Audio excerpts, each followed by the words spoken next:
37 அதிகாரத்தில் கடைசியாக சொல்லப்படுவது அவா அறுத்தல் என்று. கடைசி அதிகாரம் அவா அறுத்தல்.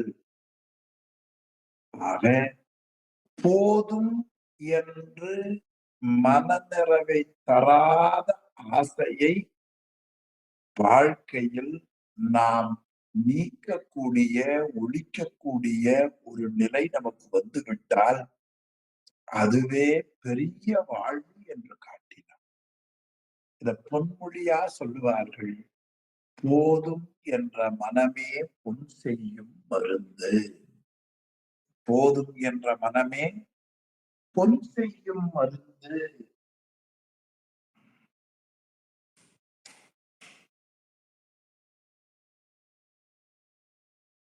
ஆக போதும் என்ற மனமே பொன் செய்யும் மருந்து என்று நமக்கு ஆசை அறுப்பதை நிறைவாக ஆசிரியர் காட்டியிருப்பதை பார்ப்போம்.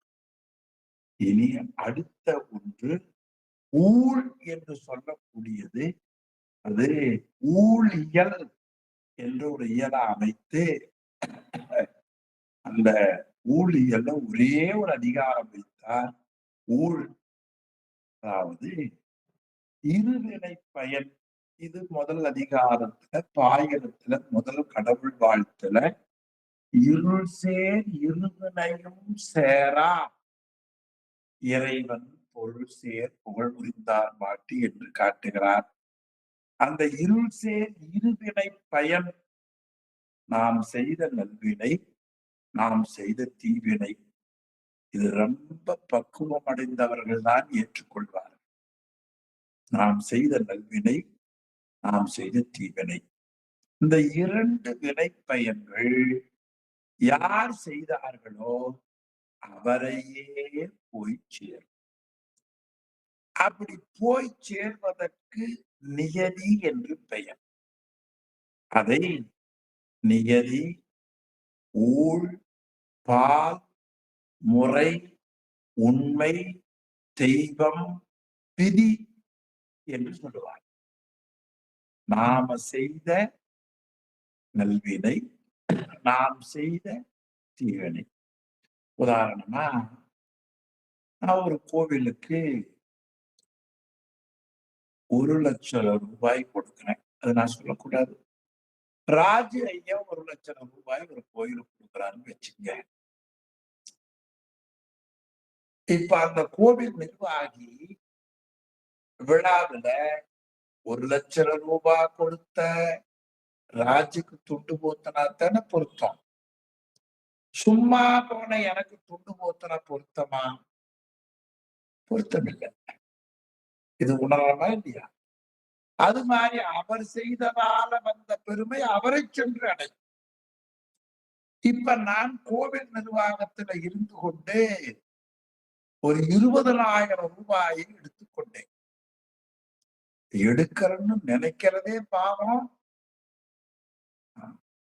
அப்படி எடுத்துக்கொண்டேன்னு வைங்க. இப்ப என்னுடைய தீவினை ராஜு ஐயாவுக்கு போகட்டும் நான் நினைக்க முடியுமா? நான் நினைச்சாலும் நினைப்பேன். ஆனா சாமி விட மாட்டேன். 1,00,000 ரூபாய் கொடுக்கக்கூடிய புண்ணியத்தை பெற்ற ராஜுக்கு அந்த புண்ணியத்தின் பயன் சேரும். 20,000 ரூபாய் களவாடிய எனக்கு அந்த பாவத்தின் பயன் வரும். இதுதான் அவரவர்கள் செய்த நன்மை தீமைக்கு ஏற்ப அவரவர்கள்.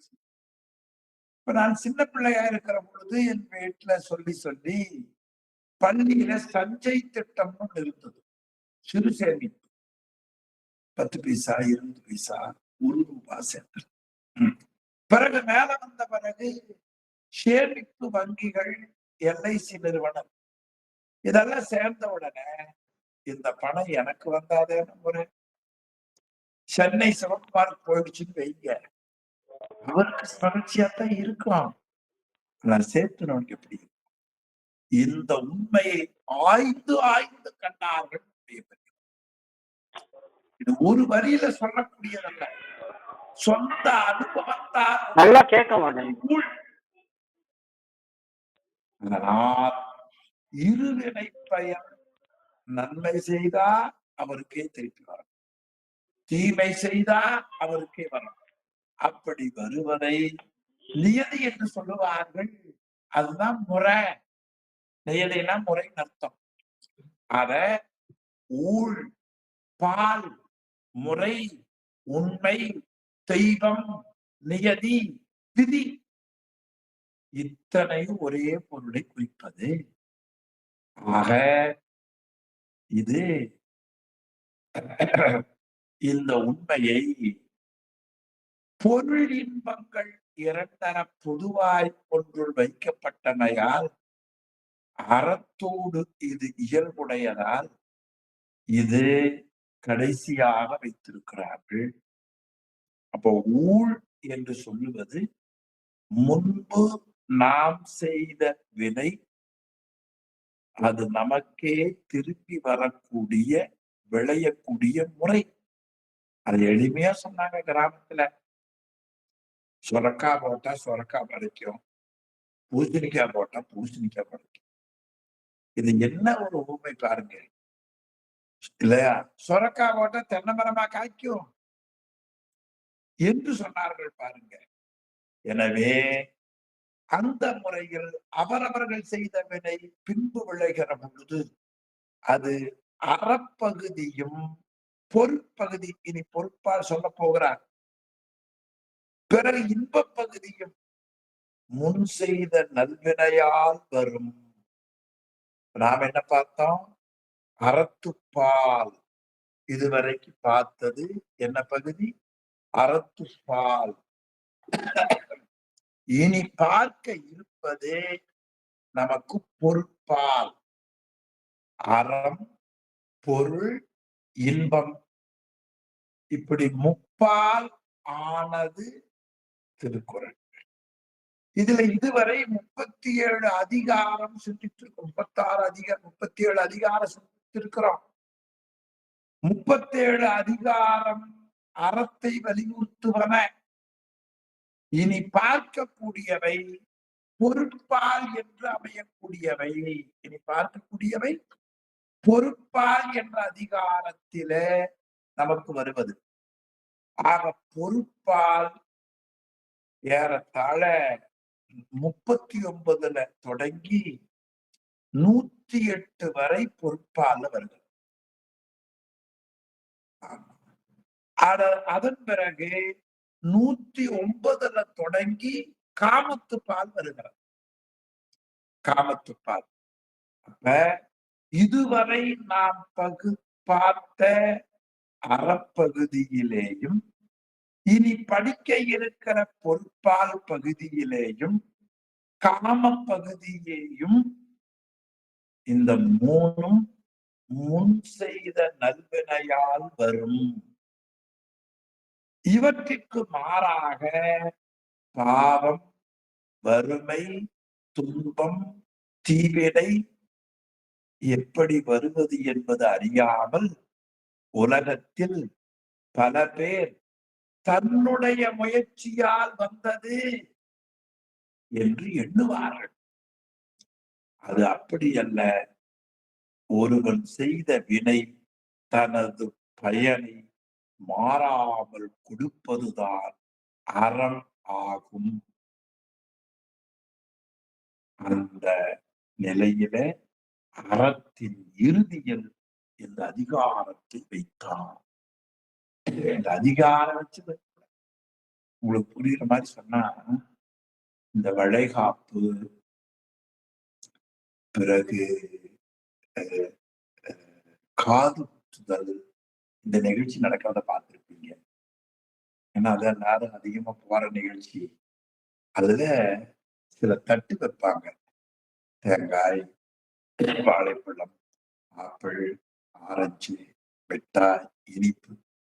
அந்த அரேஞ்ச் பண்றவங்க அழகா இருப்பதற்காக அங்கங்க அப்படி நறுத்தி ஸ்பேஸ் விட்டு கீழே ஒரு ஷீட் விரிச்சு அப்படி பளிர் வைப்பாங்க. இந்த போட்டோ எடுக்கிற மாதிரி கேமராக்காரன் ஆளை விட்டு போட்டு அறுத்து எடுத்துட்டு இருப்பான் இல்லையா?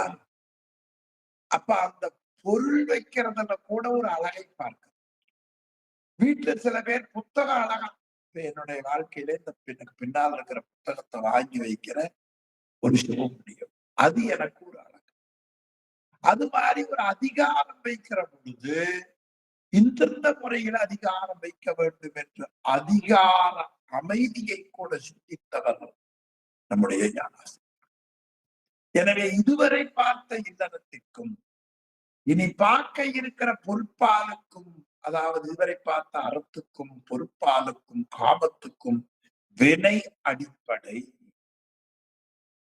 நீங்க கேட்கலாம், இளஞ்சாமி துன்பம் வந்தா தீவினைங்கிறீங்க, இன்பம் வந்தா நல்வினைங்கிறீங்க, கடவுளை கும்பிடுறதுக்குமா அப்படின்னு கேட்கலாம்.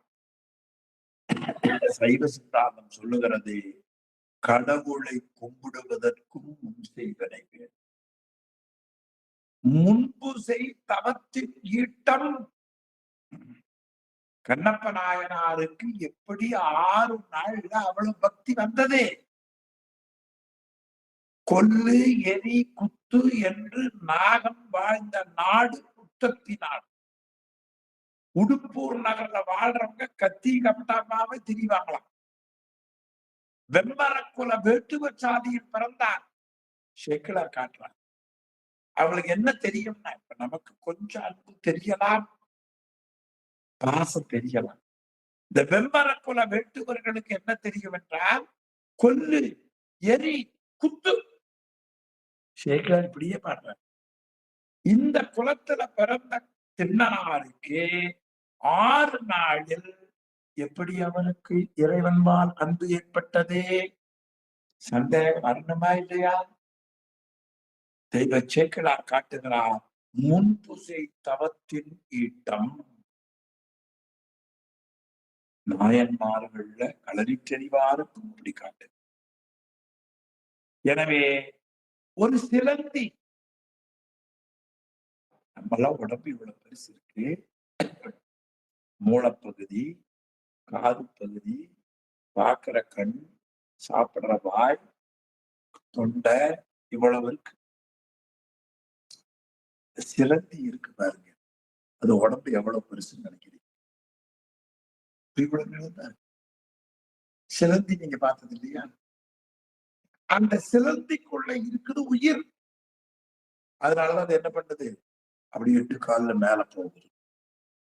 பிறகு அந்த சிலந்தி வாயில இருந்து ஒரு பசை வரும், அதுல அப்படியே பந்தல் போகும். பார்த்திருக்கீங்களா?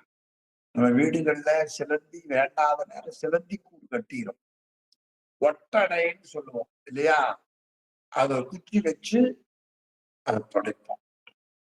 இந்த சிலந்தி தமிழ்நாட்டுல திருச்சி பக்கத்துல தாய்மானார் கோயிலுக்கு பக்கத்துல ஒரு பகுதி,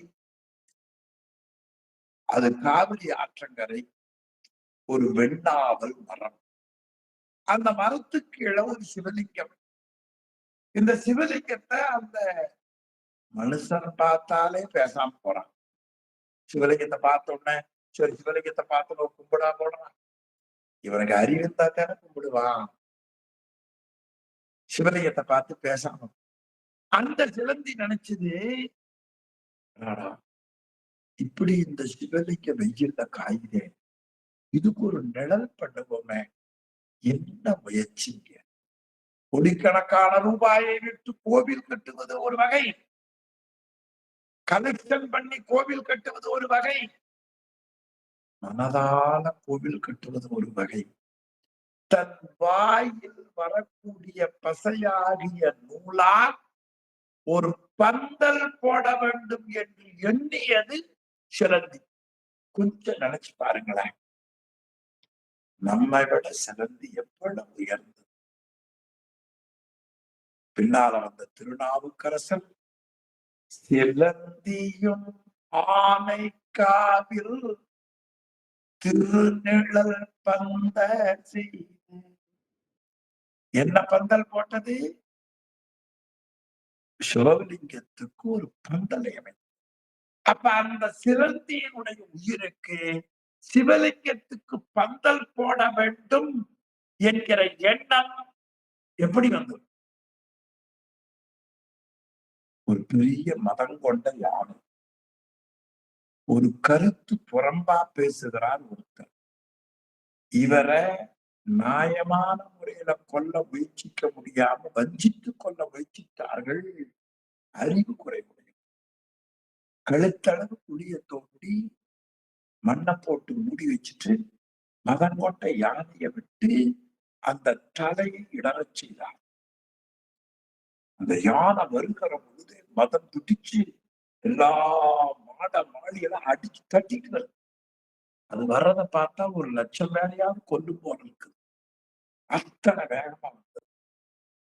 வேகமா வந்த யானைய பார்த்து ஒரு தமிழ் மந்திரம் பாடினார் ஒருவன். என்ன தெரியுமா? யானை கேட்கிற மாதிரி, நான் யார் தெரியுமா? யானையே, நான் சிவபெருமான் அடிமை. சிவபெருமான் யார் தெரியுமா? உன் உயிருக்குள்ளேயும் என் உயிருக்குள்ளேயும் இருக்கிறான். கேட்டுட்டு இருக்கிற உங்க உயிருக்குள்ளேயும் இருக்கிறான். இதை படித்துக் கொண்டிருக்கிற என் உயிருக்குள்ளேயும் இருக்கிறான். எனவே உன் உயிருக்குள்ள இருக்கிற இறைவனுக்கு நான் அடிமை. அப்படிதான் ஒரு மந்திரம் சொன்னார்.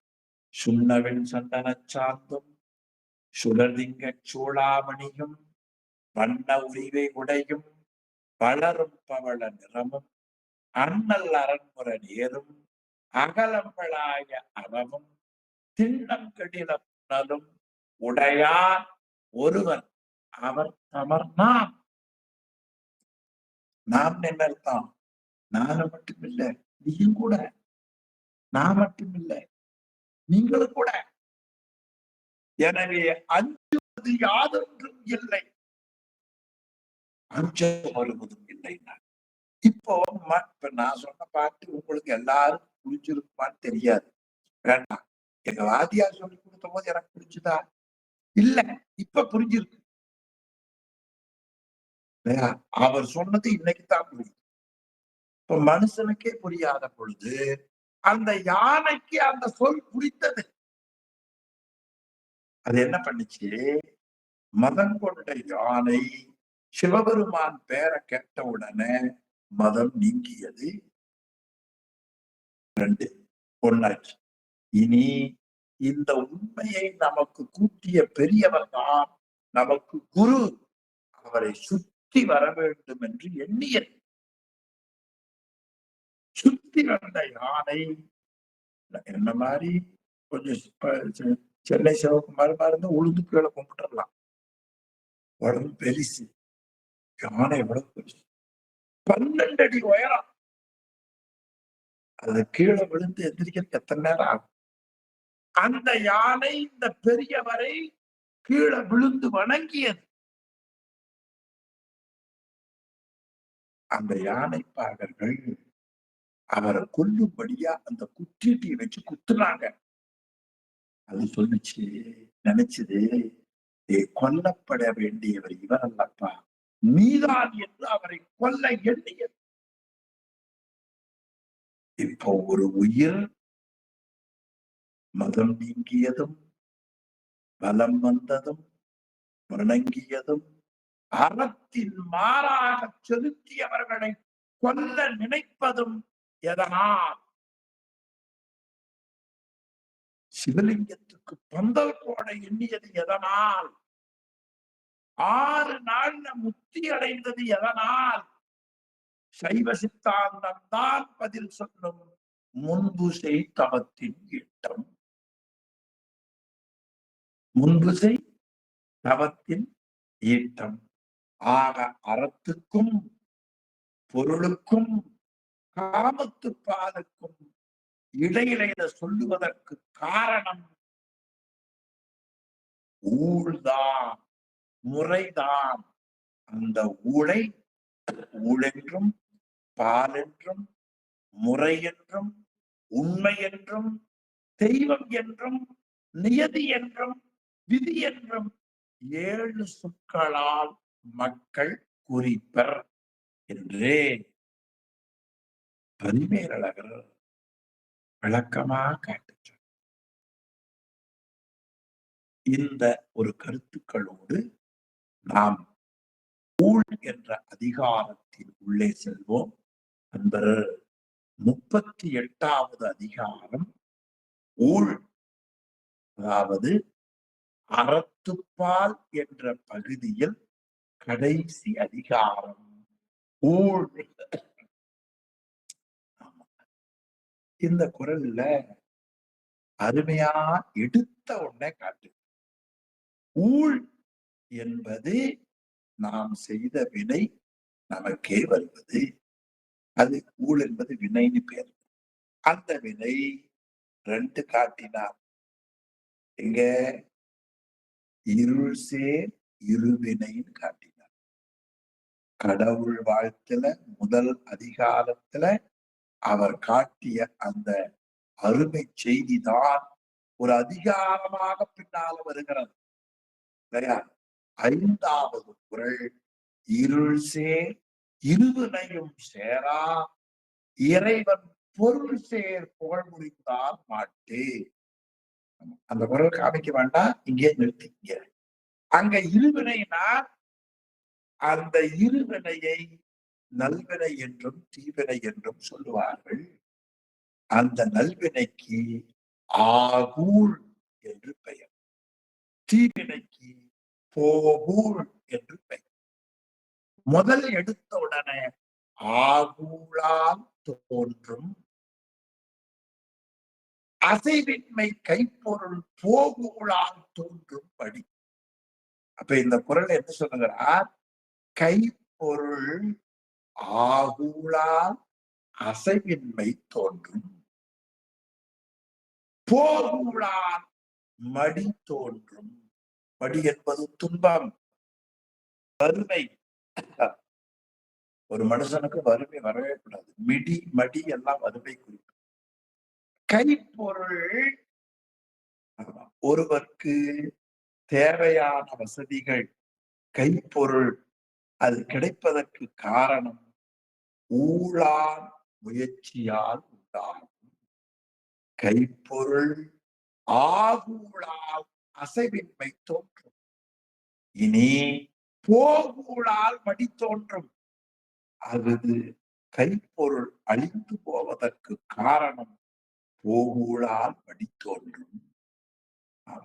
அப்போ ஒரு பொருள் நமக்கு ஆவதும், ஒரு பொருள் அழிவதும், ஒரு பொருள் நம்மிடத்திலே வருவதும், ஒரு பொருள் நம்மை விட்டு போவதும் நாம் செய்த வினைக்கு ஏற்ப. இதுதான் முறை. ஒரு நல்ல சால்வை எடுத்து போத்தியது 1,00,000 ரூபாய் பணம் கொடுத்ததற்காக. கையில விலங்கு மாட்டியது 20,000 ரூபாய் பணம் திருடியதற்காக, இல்லையா? அதற்கு ஏற்ப நமக்கு வரும். அப்ப ஊழ் என்பது போன ஜென்மத்தில் செய்த நல்வினை தீவினை ரொம்ப ரொம்ப ஆழமா தாங்கக்கூடிய அதிகாரம். இதுவரை படித்ததற்கும் படிக்க இருப்பதற்கும் அடிப்படை காரணம் ஊழ். அதனால் சிவபெருமானே கொஞ்சம் நேரம் எடுத்த வைக்க வைத்து விட்டார் என்றுதான் கருதுகிறேன். அப்போ ஊழ் என்பது 7 சொற்களால சொல்லப்படும். ஊழ், பால், முறை, உண்மை, தெய்வம், நியதி. இப்படி போன ஜென்மத்துல செய்த நல்வினை தீவினைக்கு ஊழ்.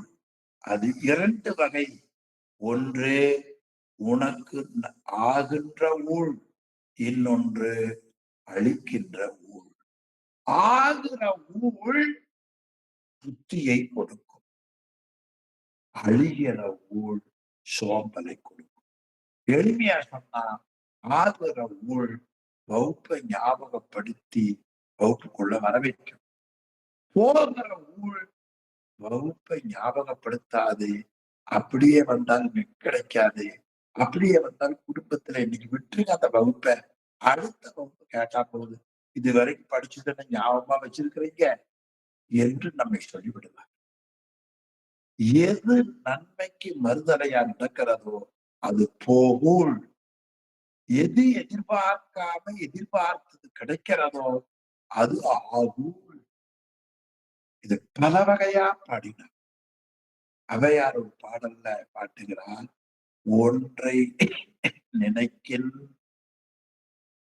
அது ஒளிந்திட்டு ஒன்றாம், அன்றி அது வந்து எய்தினும் எய்தும், ஒன்றை நினையாதது முன்வந்து நிற்கும் இணையாடும் ஈசன். என்னுடைய உயிரை செலுத்துபவன், என்னுடைய உயிரை தன் அடிமையாக்கிக் கொண்டு பேரின்பத்திற்கு அழைத்து செல்லக்கூடியவன். அவனால்தான் இவை நடைபெறுகின்றன. ஒன்றை நினைக்கும் அது ஒளிந்திட்டு ஒன்றாம். நீ ஒண்ணு நடக்கணும் நினைப்பேன், அதுக்கு பதிலா வேற யாரும். அல்லது ஒன்றை நினையாதது முன்வந்து நிற்கும். ஒன்றை நினைக்கும் அது ஒளிந்திட்டு ஒன்றாம், அன்றி அது வந்து எய்தினும். ஒன்றை நினையாதது முன்வந்து நிற்கும் இணையாடும் ஈசன். எப்படி பாடி வச்சிருக்காங்க பாருங்க. அங்க ஈசன் செயல் என்ன அர்த்தம்? ஈசனே வினைய கொடுக்கறது இல்ல, ஈசன் உன் வினைக்கு ஏற்ப உன்னை அனுபவிக்க வைக்கிறான். இல்லையா? இப்ப கடை கூட்டிட்டு போறோம் இல்லையா? கடை கூட்டிட்டு போறோம் ஒரு பாப்பாவை, சின்ன பொண்ண உணவகத்துக்குன்னு வச்சுக்கோங்க. இப்ப உணவுக்கான கூட்டிட்டு போனது நான் தான், காசு கொடுக்கறது நான் தான். சாப்பிடுற ஐட்டத்தை செலக்ட் பண்றது யாரு? பணம் கொடுக்கற நானா? அவன் வேணுங்கிறத நாம கூட என்ன சொல்லுவோம், உனக்கு எது பிடிக்குதோ வாங்கி சாப்பிடுப்பா அப்படிதான் சொல்லுவோம். சில பேர் சொல்லுவாங்க, எனக்கு ஒரு காஃபி போதும், எனக்கு ஒரு வெங்காயம் ஊத்தாப்பு 2 இட்லியும் போதும். சில பேர் எனக்கு கொஞ்சம் நான் கொடுங்க. சில பேர் சொல்ல பர்கர் வாங்கி சாப்பிடலாம்.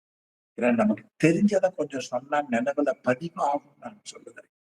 இப்ப எனக்கு ராஜிக்கு இரவு நேர உணவு என்ன? 4 இட்லி.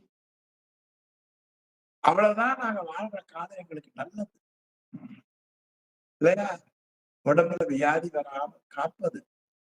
எனவே அவரவர் செய்த வினையை அவரவருக்கே கொடுக்கிற பொறுப்பு யாருக்கு இருக்குது? சிவபெருமானுக்கு கொடுக்கிற பெரிய வேலை. இந்த கோவில்ல தீர்த்தம் கொண்டு வருவாங்க, குடம். ஒவ்வொருத்தரும் தீர்த்த குடம் எல்லாம் அபிஷேகம் கொடுக்கிற பொழுது குடம் மாறி போச்சுன்னு வைங்க, பெரிய பிரச்சனையா இல்லையா? பக்கத்து வீட்டுக்கு பலகாரம் கொடுத்துடுறோம், தீபாவளி பொங்கல், திருப்பி கொடுக்கும்போது மாறி போச்சு, அது எடுத்துட்டாங்க போயிருக்கோம். இது என்னதல்ல, என்னதுன்னா கொஞ்சம் கனமா இருக்கும், கெட்டியா இருக்கும், ஒழுக்கு இல்லாம இருக்கும். இந்த பாத்திரத்துக்கு என்ன பிரச்சனைங்கிறீங்க இல்லையா? ஊழ்னா என்னமோ நினைச்சுக்கிறோம், ஏதோ ஒரு குற்ற உணர்ச்சி கிடையாது. அது முறை என்ற பொருள். எதுக்கு என்னவோ அது முறை. இந்த ஒரு உண்மையை மக்கள் கண்டுபிடித்தார்கள், அருளாளர்கள். அதுக்குதான் மேன்மைகள் சைவ நீதி. இப்ப இந்த ஊழை பார்ப்போம். பிறகு அந்த ஊழை எப்படி போக்குறதுங்கிறத பத்தி நூல்கள் சொல்லுவதை சிலவற்றை சிந்திப்போம். ஆகூழால் கைப்பொருள் கைப்பொருள் ஆகூழால் அசைவு இன்மை. அசைவு இன்மைனா என்ன? நம்ம இடத்தை விட்டு போகாது, அசையாது. அசைவு இன்மை தோன்றும். ஓகூழால் மடி தோன்றும். ஆக ஆகுற ஊழ் நல்ல புத்தியை கொடுக்கும், போகிற ஊழ் சோம்பலை கொடுக்கும். ஆகுள் முன் செய்த புண்ணியம், போகுள் முன் செய்த அந்த தீவினை என்று முதல் குறள் ரொம்ப அருமையா காட்டினார். இன்னொரு உரையாசிரியர் ஊழ் என்பது இயற்கையின் சுழற்சி, வினை சுழற்சியே. இந்த சுழற்சியில் பலவிதமான தொடர்ச்சிகளும் அடங்கும். வினைகள் ஒன்றை ஒன்று குறுக்கிடுவதால் சாதகமான சூழல் அல்லது பாதகமான சூழல் மாறி மாறி அமையும். அப்படி அமைகிற பொழுதுதான் ஊழை பற்றி நாம் நினைக்கிறோம். இல்லை என்றால் ஊழை பற்றி நினைப்பதே கிடையாது என்பதாக ஒருவர் காட்டுகிறார். எனவே ஒருவனுக்கு ஆகுள் வருகிற பொழுது அவன் 5 மணிக்கே எந்திரிச்சிருவான், குளிப்பான், பூசை பண்ணுவான், வேலைக்கு போவான், டைமுக்கு செய்வான். கையில் இருக்கிற செல்வம் கைவிட்டு போகக்கூடிய போகூடால் சோம்பல், மனச்சோர்வு இவையெல்லாம் தோன்றும். எனவே மனச்சோர்வின்மைக்கும் சோர்வுக்கும் ஆகுள் போகூள் அது முன்கூட்டியே தெரிவிக்கும். அப்ப நமக்கு ஒரு ஒரு சோர்வா இருந்தா, ஒரு எழுச்சி இல்லைன்னா இது நமக்கு போகூள். ரொம்ப சுறுசுறுப்பா இருந்தா இது நமக்கு ஆகும். அப்ப இந்த குறள் மூலமா என்ன சொல்லுகிறார் ஆசிரியர்? நம்முடைய மனதால் போகூளை கூட ஆகூளாக மாற்ற முயற்சி பண்ணலாம். போகூளை கூட என்ன பண்ணலாம்? ஆகூளாக மாற்ற முயற்சி பண்ணலாம். அது எப்படி பண்ணுவது? திருஞான சம்பந்தர் தான் சொல்லுகிறார். அவ்வினைக்கு இவ்வினையாம் என்று சொல்லுவகுதறிவீர், உய்வினை நாடாதிருப்பதும் தமக்கோணமன்றி. இப்படி படி தூங்கிட்டே இருக்கிறீங்க, இதுல இருந்து கடத்தேறக்கு வழிய சொல்லட்டுமா? வா, என் கைய பிடிச்சு வா. இந்த சீமாறு கொடுக்கிற கோவில கூட்டு பூ கூட எடுத்துட்டு வா, பூ போடுறேன். இந்த பூவை கொண்டு சாமி காட்டிட்டு வை. உன்னுடைய தீவினை நல்வினையாகும் மாறும் என்று அவ்வினைக்கு வினையாம் என்று சொல்லும் அகுதறிவீர், உய்வினை நாடாதிருப்பதும் தமக்கோணமன்றே. கைவினை செய்து எம்பிரான் கடல் போற்றுதும் நாம் அடியோ, செய்வினை வந்து நம்மை திருடப் பெறா திருநீராட்டம் என்று ஒரு திருப்பதிகம் பாடு. என்ன அழகான சொல் இல்லையா? பறக்க நாம என்ன வேண்டாம். வயது வர வர மறுபடியும் அமெரிக்கா போறேன், லண்டன் போறேன், நயகரா போறேன், அப்படி சில பேருக்கு ஆசை இருக்கும். அதை விட்டுட்டு இந்த பிறப்ப கொடுத்த கடவுளை வினை நீங்கும் பொருட்டு பாடி பாடி பாடி பாடி பரவ வேண்டும். அப்பதான் இந்த ஆன்மா கடத்தி, அப்பொழுதுதான் ஆன்மா. சிவஞான சித்தியார்ல சொல்லுகிறார், அதாவது நல்வினை புண்ணியம் மேல் நோக்கும், பாவம் கீழ் நோக்கும். பாவம் நரகத்துக்கு கொண்டு விடும், புண்ணியம் தேவலோகத்துக்கு.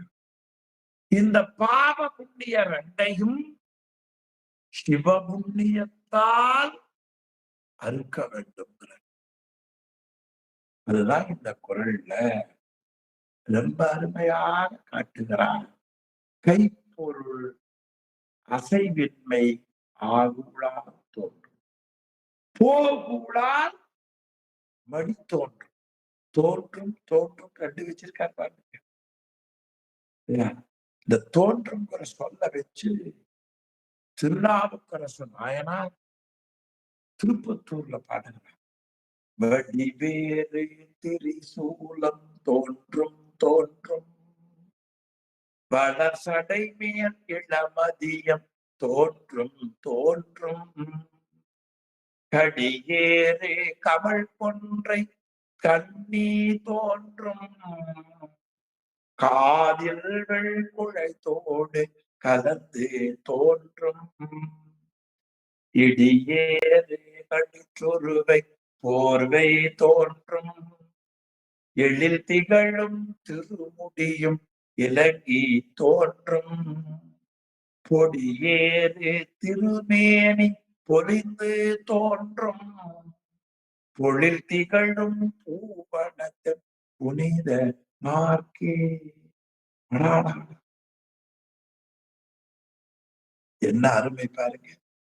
எனவே கைப்பொருள் அசைவின்மை ஆகுளால் தோன்றும் போகுளால் மடி தோன்றும் என்ற கருத்தை எடுத்த பாட்டிலேயே வள்ளுவப்பெருமான் வழங்கி இருப்பதை பார்க்கிறோம். இதனாலதான் தெய்வ புலமை திருவள்ளுவராயனார் என்று உமாபதி சிவம் பாடியிருக்கிறார். இரண்டாவது குறள், பேதை படுக்கும் இளவூழ் அறிவகற்றும் ஆகலூழ் உற்ற கடை. இளவூழ் அறிவு பேதைப்படுக்கும். இளவூழ் ஒருவனுக்கு எல்லா அறிவும் இருந்தாலும் கூட கைப்பொருள் இழப்பதற்கு ஏதுவாக ஊழ் வந்துவிட்டால் அது அவனை பேதையாக்கி. இப்ப இளவூழ் அதாவது ஓகூழ் இங்கே இளவூழ் காட்டுகிறது. உனக்கு கெடுக்கக்கூடிய காலம் தீவினை காலம் இளவூழ் உனக்கு வருகிற பொழுது அது என்ன செய்யும்? அறிவு அகற்றும், பேதை படுக்கும். ஆக ஊழை ஊழை அகற்றக்கூடிய அறிவு இருந்தாலும் கூட அந்த ஊழ் வந்து உன்னை சேருமானால் அது பேதை படுக்கும். அறிவானவனை கூட அறிவில்லாதவனாக ஆக்கிட்டு. அதனாலதான் பெரியவர்கள் யாராவது தப்பு பண்ணா பாவம் அவனுடைய வினை அப்படி சொல்லு. பாவம் அவன் சுவாமி கிட்ட திருந்திடுவான் என்று சொல்லு. இன்னும் சில வீடுகள்ல பாத்தீங்கன்னா ஒரு தவறு செய்து விட்டால் முறையாக சொல்லுபவர்கள் அவனுக்கு தண்டனை கொடுக்கணும்னு சொல்லுவாங்க. அம்மா சொல்லுவாங்க, வேண்டாம் ஐயா, ஏதோ அவன் விதி, அப்படி அவன் கெட்டவையில் இல்லை, அவன் விதி அவனை செய்ய வச்சிருச்சு, அவனை மன்னிச்சு விடுங்க என்று மன்றாடு வாழ்த்தான். இல்லையா? எனவே இளவூழ் என்ன செய்யும்? அறிவு பேதைப்படுக்கும். எல்லா அறிவு இருந்தாலும் கூட கைப்பொருள் இழப்பதற்கு உரிய ஒரு ஊழ் உனக்கு தீவினை போகூழ் வருமானால் அது அவன் அறிவை பேதையாக்கும். ஆகூழ் உற்ற கடை அகற்றும். ஆகூழ் உற்ற கடை அகற்றும். ஆகூழ் உற்ற கடை அகற்றும். இப்ப இளவூழ் உற்ற கடை அறிவு பேதைப்படுத்தும். ஆகூழ் உற்ற கடை அகற்றும். சரி, ஒருத்தருக்கு அறிவு குறைவா இருக்கு, ஆனா அவனுக்கு பணம் வரணும், பெருமை வரணும், புகழ் வரணும் ஒரு விலை இருந்து வைங்க. அந்த நேரத்துல அவன் எதிர்பாராம பெருமையை பெற்று விடுவான். ஆக ஒரு அறிவுடையவன் பேதமையாகுவதற்கும் அறிவில்லாதவன் பேதமை உடையவனாக மாறுவதற்கும் ஊழ்தான் காரணம் என்றே இந்த குரல்ல வள்ளுவ பெருமான் காட்டுகிறார். ஆக ஆகுற ஊழ் அதிக புத்தியை தரும், அழிக்கிற ஊழ் கெடுக்கிற புத்தியை கொடுக்கும் என்றே இந்த குரல். ஆமாம். ஆக இளவூழ் உற்ற கடை அறிவு பேதைப்படுத்தும்.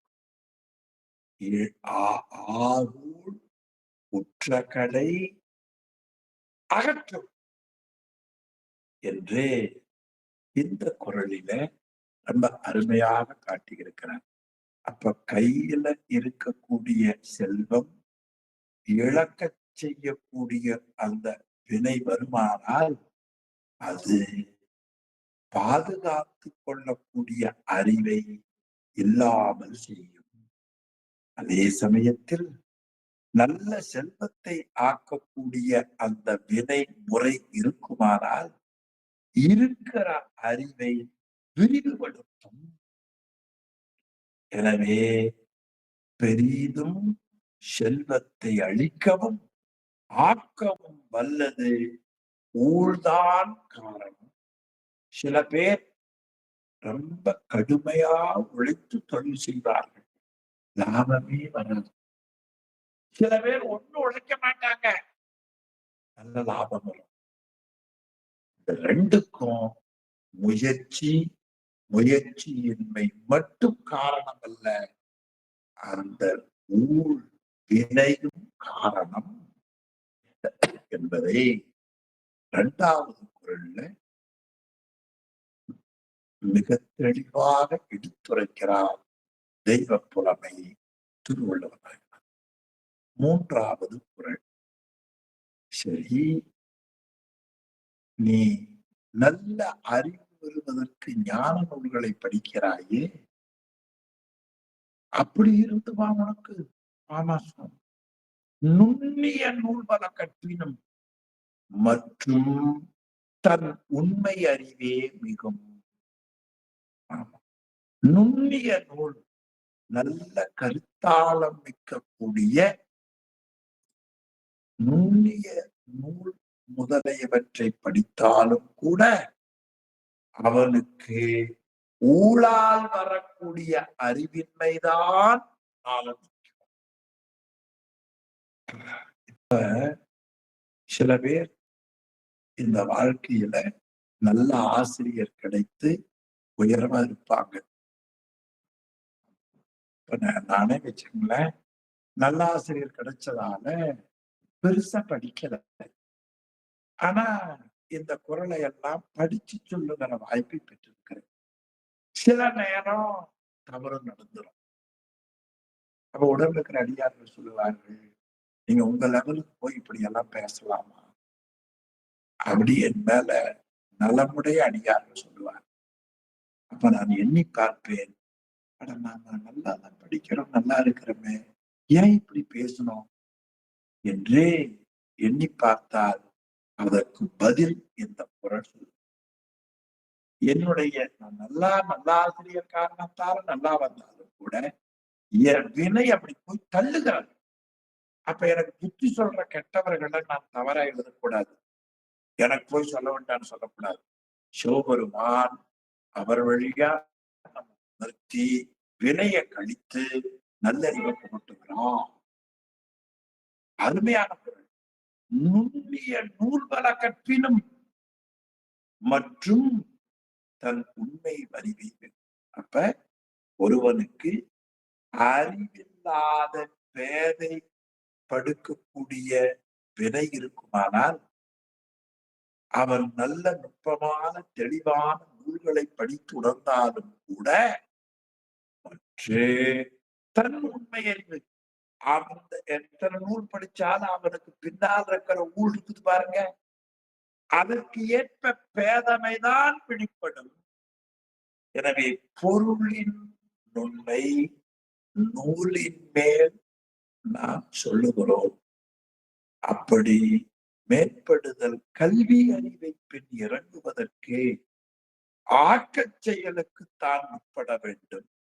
அதனால் காதன் மிக்குழி கற்றவும் கைகொடா ஆதல் கண்ணகத்து அஞ்சனம் போலுமால் என்று செயற்கையாலாகிய அறிவே தன்னை கீழ்ப்படுத்தும் என்று சீவக சிந்தாமணியில ஒரு மேற்கோளை உரையாசிரியர் காட்டுகிறார்.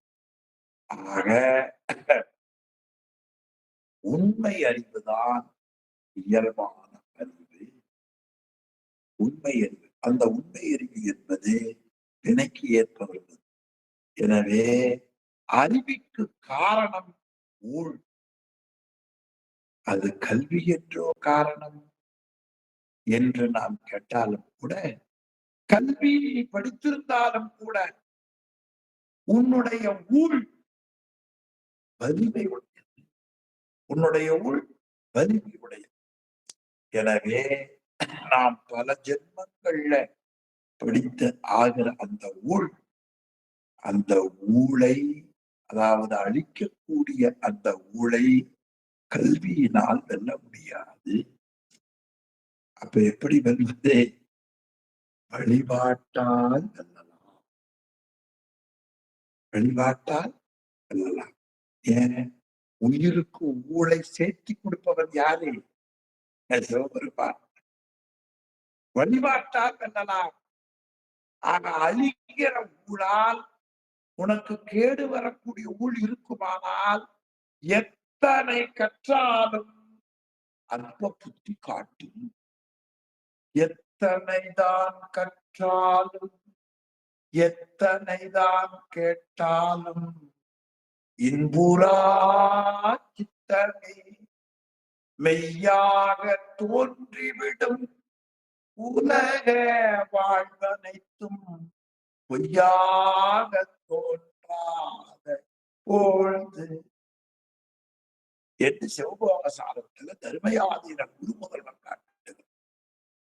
எத்தனைதான் கற்றாலும் எத்தனைதான் கேட்டாலும் எத்தனை சாதித்தாலும் இன்புறா சித்தமே மெய்யாக தோன்றிவிடும் உலக வாழ்வனைத்தும் பொய்யாக தோன்றாத பொழுது. இன்னொரு பாடல்ல பாடுகிறார். கற்க இடர்பட்டு மிக கற்றையெல்லாம் கற்றவர்வால் சென்று தர்க்கமிட்டு நாய் போல சொல்லனவோ. எனவே நுண்ணிய நூல்வன கற்பினும் அந்த உண்மை அறிவை மிகும் என்பதே நாம் செய்த வினைவளம். அந்த வினையை கல்வியால் மாற்ற முடியாது, குரு உபதேசத்தால் மாற்றலாம். குரு உபதேசித்த மந்திரத்தால் மாற்றலாம் என்பதாக திருமுறைகள் காட்டுகின்றன என்பதை இந்த குறள் மூலமாக நாம் அறிகிறோம். ரொம்ப அருமையான குறள் இந்த மூன்றாவது குறள். அப்போ ஒருவன் உண்மையான அறிவு பரம்பரையா குடிவழியிலேதான் அவனுக்கு அமையும். அவன் நுண்ணிய நூல்கள் பலவற்றை கற்றானாலும் கூட அது கல்வியால் பெறும் அறிவை விட அவனுக்குள் இருக்கக்கூடிய பிறவியில் அமைந்த ஊழின் அறிவுதான் மேம்பட்டு தோன்றும். எனவே கல்வி அறிவு கைகொடாதவாறு பிறவியில் அமைந்த இயல்பான அறிவு கெடுத்துவிடும் என்று எச்சரிப்பதாக இந்த குறளை ஆசிரியர் அமைத்திருக்கிறார் என்று உரையாசிரியர் காட்டுகிறார் என்று சொல்லி இந்த அளவில இன்றைய வகுப்பை நிறைவு செய்வோம். சிவாய நம. திருச்சிற்றம்பலம். ஐயா, என்ன புண்ணியம் செய்தனை பாடுவியா? சரி, சரி. சிற்றம்பலம். என்ன புண்ணியம் செய்தனை நெஞ்சமே இருங்கடல் வையத்து முன்னம் நீ புரி நல்வினை பயனிடை முழுமணி தரளங்கள் மண்ணு காவிரி தூட்டிருவலல் ஜூடி வாணனை வாயார பன்னி ஆதரித்து எத்தியும் பாடியும் வழிபடுமதனாலே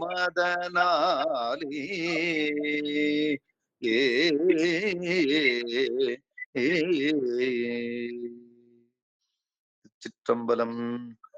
கடுகை துடைத்து ஈரே கடலை புகட்டி உருக தரித்த குரல்.